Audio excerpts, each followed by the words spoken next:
to a packed Big Ten football weekend. Finally got everyone back on the field. Yeah, and got some sneaky games going on too. Purdue and Iowa is one that's really intriguing to me. And then looking at Maryland playing Wisconsin, I think that game's got a little intrigue to it as well. So very exciting, especially after last weekend where we had some big-time matchups. I think this weekend we got some sneaky ones I'm expecting to be really good. Weather could be a huge factor, by the way, in a lot of these games. November football. 50-mile-per-hour winds. Yes. It's why we like the Big Ten. I guess, yeah. It should be really interesting. Anyway, let's get us into our big story, and that is the action tomorrow in the Big Ten. 4 games at noon Eastern. We've got Maryland and Wisconsin. Purdue trying to remain in control of its destiny in the West. They're hosting Iowa. Bucks in Evanston. Mid-afternoon window includes the first-place team in the West, Illinois, hosting Michigan State. You got Michigan going to Rutgers in prime time, so a lot to sink our teeth into. Let's start with the West. I feel like we start with the East a lot, but there's a ton of intrigue in the West between Purdue and Illinois. Michigan State and Illinois, there's a lot of interesting psychology to me in this game. Illinois, if they win the next 2, they know they are into the Big Ten championship game for the first time ever. You've got Michigan State coming off a disappointing loss to Michigan and then an even more disappointing post-game performance. Frankly, they got 8 players suspended. Let's dive into that first and kind of psychologically where you think each of these teams are. Yeah, and I'm glad we're starting right here too, right? Because if you're Michigan State, it's a full regroup at this point. I mean, the things that happened after that game were totally unacceptable, but now you're down players. You have to figure out who is going to increase their production. This becomes an opportunity for some players in that locker room to really cement their careers and get off to a good start here. So that's where you start. But then you get into the game tape and what actually happened on the football field. So where were some of the issues for Michigan State? Couldn't stop the run for Michigan. Blake Corum had himself a game. It's something that Michigan has built their identity in. You know what Illinois is going to want to do? Go out there and run the football. Chase Brown is having a heck of a year, so they have to find answers to that. What's another issue? They couldn't block the Michigan front. They really struggled to get that production, especially in the second half, negative 18 rushing yards. Like, that is a staggering number. What does Illinois I see what you're setting up here, by the way. You're building a very compelling case. You know, Illinois has a defensive front right now that is a lot of trouble to try to block, so Michigan State is going to have issues there. But where are the positives? So they only gave up 4 explosive passes. We know this to be a Michigan State secondary that has really struggled throughout the year. The explosive passes that they gave up, a lot of them were catch and run, so they have to figure that thing out. What does Illinois not really do offensively? They don't challenge the safeties and the cornerbacks. They don't really stretch the field in the passing game. So maybe you found something that you can replicate from your game plan against Michigan to incorporate it against Illinois. And then for the Illinois side of it, when you start talking about psychology, this is a team that's number 16 in the country right now in the initial CFP ranking. This is territory they have not been in. Now, they have a head coach in Brett Bielema who has been here before. He has won the West. He is challenged in the Big Ten, so he knows where his team is at. Those players, they haven't felt this. They have not experienced this thing. So he is going to have the duty of preparing them for having that target on their back, frankly, right now, to where they are the number 16 team and somebody's going to want to knock them off. So very curious to see how he does that. But as you look at the X's and O's, it really feels like a great opportunity for this Illinois team to go out and execute the game plan that they've been doing all year long. Yeah, they've been really good. I mean, you know, bottom line is everything you laid out there, it just feels like it favors Illinois. They've been particularly good at home. I mean, they played 5 home games. They've given up 29 points combined in those 5 home games. That second half defense, too, for them has just been phenomenal. Been tremendous. I mean, we talk about coaches being able to make adjustments, and they do it as well as anybody in the country right now. And again, just in perfect position right now. All they have to do is win the next 2.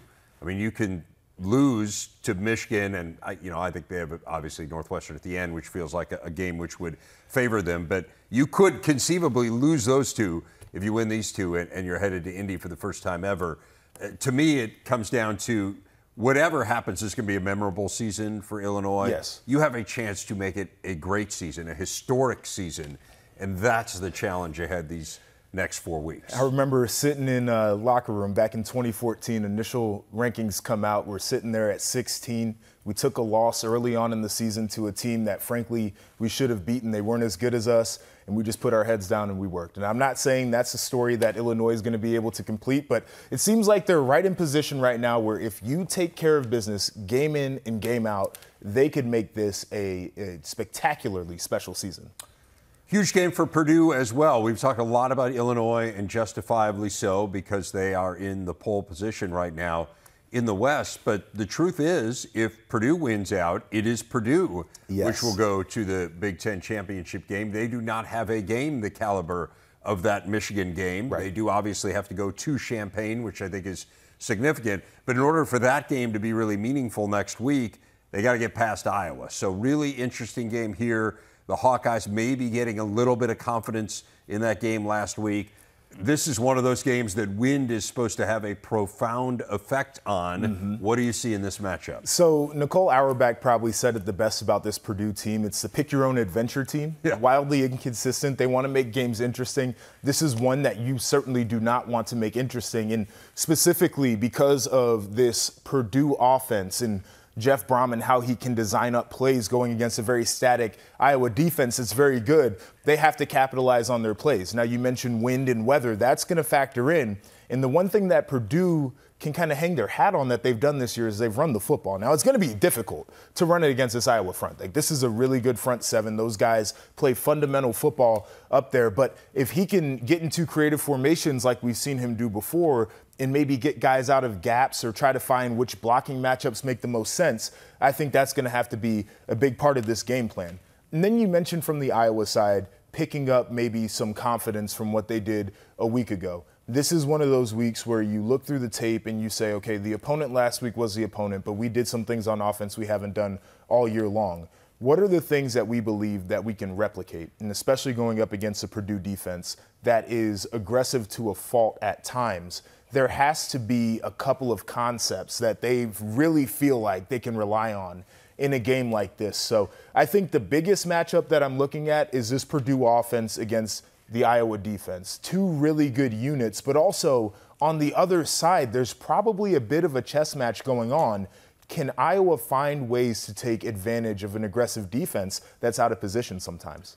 How big of a story to you is Tyrone Tracy and Charlie Jones going up against their former team, the team they left behind? Yes. How much does that play in from a player's point of view? I got Chuck Sizzle right here on my sheet. It's a big deal, and Tyrone Tracy Jr. as well. They're going to want to make a statement, and both of those guys really have in terms of the way that they've played on the football field. But going back there, it's not that you ever want to upstage anybody, and those are guys that they've gone to battle with and have respect for. But it feels good to say, hey, listen, man, I leveled up my game plan, and I'm playing well, and I want you all to see what's going on here. So I'm sure those guys are going to have a little extra motivation. Jeff Brom has had great success against Iowa in his career. He's there won 4 of the last 5 Purdue has against the Hawkeyes. Is that a matchup thing? I mean, like David Bell was just a profoundly bad matchup for whatever reason, it seemed like, with Iowa. Or is there something deeper there? Is it something that Brom does that has given him a significant competitive advantage for whatever reason against Iowa and against Phil Parker's defense? Yeah, I think it's a little bit of both, right? When you have great players, you expect them to play the best in the biggest moments going up against the best competition, right? So Charlie Jones is an opportunity for him to do so. But I mentioned what Jeff Brom can do in terms of play design and in terms of formations. And when you're going up against a defense that's static, and what I mean by that is they don't move around a lot pre-snap. They don't disguise coverage a ton. They play base defense. It's easy to get schemed up. When you play base defense, your thought process is we know where we're weak and we can defend against those weak spots. But when you got Jeff Brom, who's an evil genius sitting back there all week, drawing up on the whiteboard, it becomes a lot more difficult. I think that's a huge factor in this. Interesting. Obviously, his team's got to avoid the mistakes. Yes, and that was what did them in against Wisconsin, the 3 turnovers. They're going to need a much better performance out of Aiden O'Connell. Again, I am fascinated by the weather in that game because it has the potential to negate what Purdue does best. I don't think it's quite as damaging as it would have been a year ago. To your point, they found a little something in the run game. Let's keep it in the West and focus on Minnesota. Felt like they got back on track in that game a week ago against Rutgers. Now they take on Nebraska, a Huskers team with an uncertain quarterback situation heading into this one. What stands out to you in this matchup? Well, first off, Minnesota got back to playing football the way that they want to play football. They had full game control. So offensively, they ran the ball whenever they wanted to against Rutgers. They possessed the football. They were efficient on first downs, all of the things that create winning football offensively for Minnesota. And then defensively, very similar. Their defense wasn't on the field a ton. Those guys went out there, caused havoc. They took the football away. They played a very complete game plan. So they have to find a way to replicate that. I think Casey Thompson is the biggest X factor in this because if he doesn't go, I'm not exactly sure how Nebraska comes up with enough offense to be competitive in this game. And I really do like the way that this Nebraska team has rebounded. And you can see it when you flip on the tape. It might not be perfect, but those guys play energized. I mean, they're playing as hard as they can right now. But it's really difficult because Casey Thompson is a game changer at quarterback. A little bit loose with the football sometimes, but he makes some phenomenal plays. He can get it out on the edges to Palmer and some of those other guys that create matchup problems, get it to Vokalek, big old tight end, a great target. If they cannot distribute the football, I see this as a really difficult game for Nebraska. The other thing that I think works against Nebraska is while they have certainly improved since the coaching change, they really can't stop the run. They struggle mightily to stop it. And it just feels like the formula for Minnesota when they've got it going is running the football, controlling the clock, keeping the opponent off the field. And we saw a few games where that formula didn't work, and then they got back to it in a huge way against Rutgers. This feels like a game where they should be able to do that, just given where Nebraska has struggled this year. I'm totally with you. Nebraska has struggled on the ground. Mo Ibrahim, it seems like nobody's really been able to stop him, especially fully healthy and ready to play. But that's why I go back to Casey Thompson, the quarterback situation, because if this Nebraska offense is one that can take the football down the field in 2 or 3 minutes of time of possession, then it neutralizes what Minnesota wants to do in terms of controlling the clock. Like, time of possession is a great stat until you go up against an offense that can flurry points on you, and then it doesn't really matter as much. And that's why, to me, that's a huge game changer.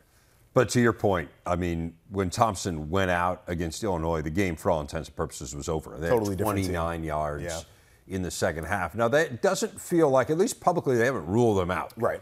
They've kind of said, well, we had him limited a little bit in practice. Mark Whipple said, we can try to see if he can go off a week of mental reps. And I've been in that position before where, you're taped up and you're bandaged up and you're watching practice and you're trying to get as much out of it. And I think it's a lot easier to do that as a linebacker than it is to do it as a quarterback.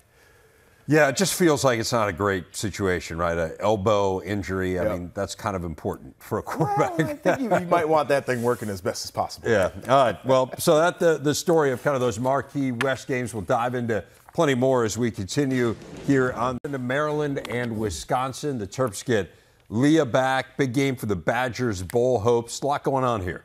Yeah, and I think Maryland's a really intriguing football team because I think that they are really good. And it's probably not going to reflect in the win-loss the way that it would for some other teams, but this is a football team that I like. They have made drastic improvements on the defensive side of the football, and I think that's really important because last year we all thought that their offense was good enough to compete in most situations. The defense left a lot to be desired. I think it's a lot more balanced. But you mentioned Leah Tungavailoa, and what he can do throwing the football, I think opens our eyes. Like, we'll sit in the green room and watch games together, and we'll see him thread the needle into some tight windows, and it wows us. We'll see some of the arm angles like we see with Patrick Mahomes and some of those guys in the league that'll throw it around a guy. And it's sensational to watch. But also what he can do extending plays with his legs, I think, has been a big part of why this offense goes. And going back to balance, too, they can run the football. And Roman Hemby's been really good this year on the ground. So I love what this Maryland team can do. But you're going up against a Wisconsin team that I feel like kind of clicked on defense for the first time against Purdue. And that's a building block of a performance to me. So if this Wisconsin defense can come out the gates fast, if they can show some varied looks to get Leah to throw them the football, which he's done a little bit this year, I think that's an edge that they can gain in this game. But ultimately for Wisconsin, I think a lot of this goes back to the play of Graham Mertz, because when Wisconsin has played well this year, he is a guy who has protected the football and he's led efficient drives. When Wisconsin has not played well this year, Graham Mertz has thrown the football to the other team. He has not been nearly as efficient. They haven't been able to push the football down the field. So that's kind of the battle here is one quarterback, can you frustrate him in Lia Tagovailoa and kind of bait him into bad throws? For the other quarterback, I think it's fully on him to control what his performance is going to look like. And Graham Mertz statistically having a pretty good year. He is. The issue has been the games he's been bad. He's been really bad. But, I mean, he's in the top 3 in the Big Ten in passing efficiency. And he particularly tends to thrive against unranked teams. I mean, these are the scenarios where we've seen him be really good. It's interesting, you mentioned earlier, kind of Leah, can Wisconsin bait him into throwing them the ball? Maryland's actually gone 2 straight games without a turnover. Now, he didn't play in one of those, as we know, but it feels like that, to me, we've talked a lot about Maryland and kind of being their own worst enemy kind of through the years, and the penalty thing hasn't really abated this year, but turnover situation is definitely better, and it was really just one crazy game even last year, but that's where Wisconsin's been really good. I mean, leading the nation in interceptions, and can you get Leah to make some mistakes in this game? And Leah's mentality has been super interesting to me because he talked about it in the preseason, but, Locks told him that when the game is starting to get into crunch time, you got to throw it in neutral because he's a guy who's always going. He's going fast all the time. Just throw it in neutral, just relax a little bit. And I think that he has controlled himself emotionally a lot better this year. Not to say that he's not the emotional leader that we have all come to enjoy watching play, but emotionally in terms of his decision-making process during the game, you can see him really taking that beat to actually put it in neutral to prevent some of those situations that tend to pile on. Now, the penalty issue is something that I mean, we know Mike Locksley has been harping on it. We've been out to practice, and we see what he does when his guys commit penalties in practice. Like, it's something that he does not tolerate, but it's something that they can't avoid. I'm not exactly sure how they get that one cleaned up. Wisconsin, amazingly, has not won consecutive games this year, so they'll see whether they can reverse that trend, and again, whether or not Jim Leonhard can win one of these games. It becomes kind of that building block game as he tries to push to get the job full-time. There are a few games on the schedule that do not feel particularly close tomorrow, frankly. This is the first one of those that we'll get to here, Michigan and Rutgers. Do you agree with my assessment there, or do you see a way that Rutgers can keep this close? I said the same thing last year and ended up being a closer game than any of us close game. Imagined it would have been. 7-point game? Yes. But I think Michigan is really good. Rutgers is coming off a performance that I don't think any of us expected, especially their inability to defend the run against Minnesota. Rutgers has an offensive issue right now. They have a problem in moving the football. And this is a really That's one of the worst offensive issues you can have. Well, it is. I mean, out of all the offensive issues, it's probably the worst one that you can have. And going up against a Michigan defense that we know is really good. And I think actually the weakness of this Michigan defense that was exposed against Michigan State is their secondary and some of the big passing plays that they gave up. Rutgers is not a team that's going to challenge them in that way because they haven't been able to throw the ball with consistency this year. But I flip it over to the Michigan side. And one thing that I know a lot of people are talking about is the red zone. And that is something that they're going to have to get figured out. I think probably that is a symptom of a larger issue in the fact that they haven't thrown the football down the field very well. So you go into the Michigan State game, and I mentioned how that was a secondary that struggled. They limited Michigan to only 4 explosive passes. That's passes of 15-plus yards. So one of those passes was 4 air yards. Another one of them was 7 air yards, and you had 18 air yards and 22 air yards, 3 of them going to Schoonmaker, the tight end. And I think that because they don't threaten safeties out in the field, and they haven't been able to create those explosive plays, when the field starts to shrink into the red zone, the safeties they're already downhill in the red zone anyway. They have no threat. They have no inkling to be patient whatsoever because they weren't threatened out in the field. So I think it goes to 2 things here. You need the explosive passing plays to work because at some point you're going to need them to win games. But also, doesn't that help your red zone troubles if you can get a 60-yard touchdown because you threw the ball down the field instead of having to call plays in the red zone? You don't have to be in the red zone. Exactly. Yes. I mean, that's one way to clean up your red zone offense is don't be in the red zone. I guess it's just strange to me that you have an extremely accurate quarterback. Yes. who is mobile, yes, which gives you something else that you have to defend down there, and you have a Heisman caliber running back, and you can't get touchdowns in the red zone. I mean, it, to me, is somewhat counterintuitive. And what's interesting is, Illinois is the same way. I mean, Illinois is struggling in the red zone as well, and you just wonder whether it's some critical point, whether it becomes the undoing of one of those teams. The same challenge for Illinois. I mentioned that downfield passing game. The field spacing is so different for these teams. It's actually something that I don't know if we talk about enough, because a lot of teams now are using the width of the field for their spacing, but you also want to have that verticality to your offense so you can keep the safeties from getting down into the box, and you can keep them on their heels, and you can cause indecision for them. You can challenge corners and get those guys running and eventually get them tired. I think the other thing with McCarthy, that you mentioned how mobile he is, he's very mobile, but I don't know if he sees the field like a veteran quarterback quite yet, because there were some plays out there where the wide receivers got separation and he just didn't see it to hit them. But the other thing is, I don't think those guys got enough separation. Urban did a great Urban analysis this week where he talked about wide receivers, and one of the things he mentioned was releases. So how do you get off of the football? How can you change the mechanics of the way that the defensive back is playing on you so their leverage is opposite of where you're trying to go? And then the other thing is the top end of the route. So can you get from full speed in or out of a break and then back into full speed? I think the releases and the top ends for Michigan leave a little bit to be desired, but it's something they can clean up by the end of the year. Well, interesting. And again, this not to in any way minimize Rutgers, because as you said, gave him a heck of a game last year, had the ball 3 different times with an opportunity to tie the game in the fourth quarter, just couldn't make it happen. But if you have deficiencies, which Michigan clearly has one that we've highlighted here, maybe this is a week that you can start to gain some confidence there. Our big stat presented by Gatorade. It is pretty remarkable what Ohio State has done now. 7 straight games scoring 44 or more points. That is the longest streak in the Big Ten in more than 100 years. Fielding Yost and Michigan, the last to do it, the famed point-a-minute teams. Ohio State could set the conference record tomorrow against Northwestern. Michigan teams of Jerry's childhood. Oh, stop it. I got to get it in every time I see a stat like that. He's not there to protect himself. Oh, he's fine.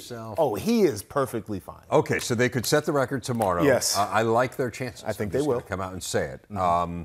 What do you try to get done here in this game if you're Ohio State? Run game has been wildly inconsistent for Ohio State. I think part of it is the blocking up front.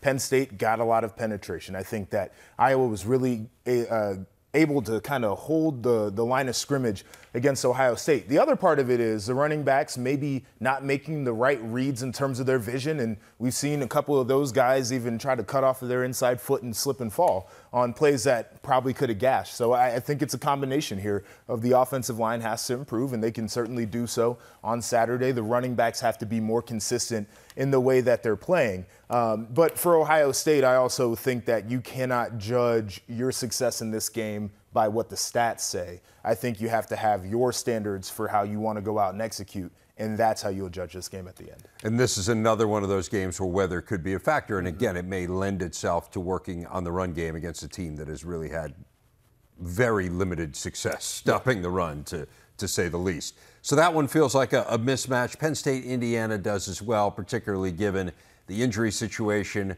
for Indiana. I know Cam Camper, who has been such a huge part of their offense this year. It sounds like they may make some sort of quarterback adjustments due to Connor Bazelak's struggles. There's been some talk of Penn State doing the same. What are you interested in here? Well, the Penn State quarterback situation is very intriguing to me because I know that there are a lot of people who would like to see Drew Aller, the young quarterback, get some reps here toward the end of the year. I would say that had Sean Clifford not played the way that he played, Penn State would not have even been in that game against Ohio State. And what I mean is 371 yards, 3 touchdowns, 68% completion. Turned the football over 4 times. I can only say that one of those was his fault. The first interception he threw to JT Tuimoloau was on Sean Clifford. The rest of those plays was a freak of nature guy making freak of nature plays that you cannot account for. Yeah. You cannot account on that happening in every game. So Sean Clifford's performance was much better than anybody wants to give him credit for. Huh. Yeah. Interesting. Yep. I'm going to be fascinated to see how they handle it down the stretch. I will be too. With Drew Aller. We'll be